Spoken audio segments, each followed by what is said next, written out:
বাচ্চাদের খেলার মাঠ নেই, তাতে বাচ্চারা সারাদিন মোবাইলে বসবে আর মোবাইলেই থাকবে। আপনাকে তাকে খেলার জায়গা দিতে হবে। তো আমরা দোষ দিচ্ছি, মাদকের দোষ দিচ্ছি। আরে ভাই, আপনি তাকে খেলার মাঠ দেন, খেলার পরিস্থিতিতে, তাহলে কেন সে ওইদিকে যাবে?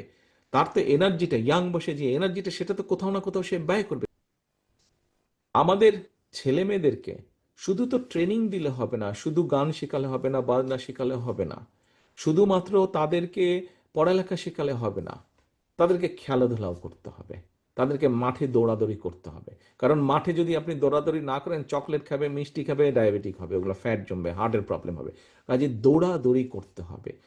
একটি আমাদের পরিকল্পনা হচ্ছে যে education ministry, sports ministry, cultural ministry, এই তিনটা মিনিস্ট্রি একসাথে কাজ করবে।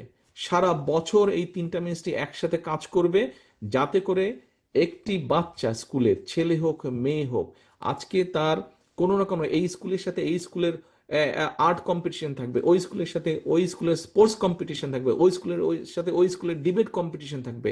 এভাবে এক উপজেলার সাথে আরেক উপজেলা, এক জেলার সাথে এক জেলা, এক বিভাগের সাথে এক বিভাগ, সামগ্রিকভাবে এসে তারপর ওটা ন্যাশনাল পর্যায়ে আসবে।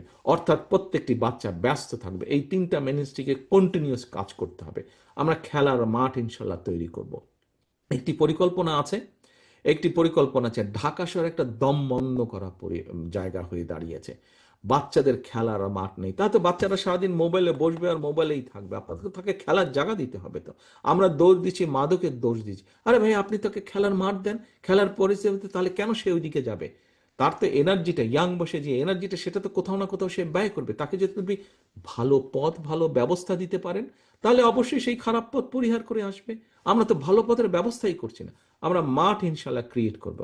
কম বেশি আমরা একটি পরিকল্পনা করেছি, আমরা চেষ্টা করবো ইনশাল্লাহ এটিকে বাস্তবায়ন করতে যতটুকু, অ্যাজ মাচ পসিবল।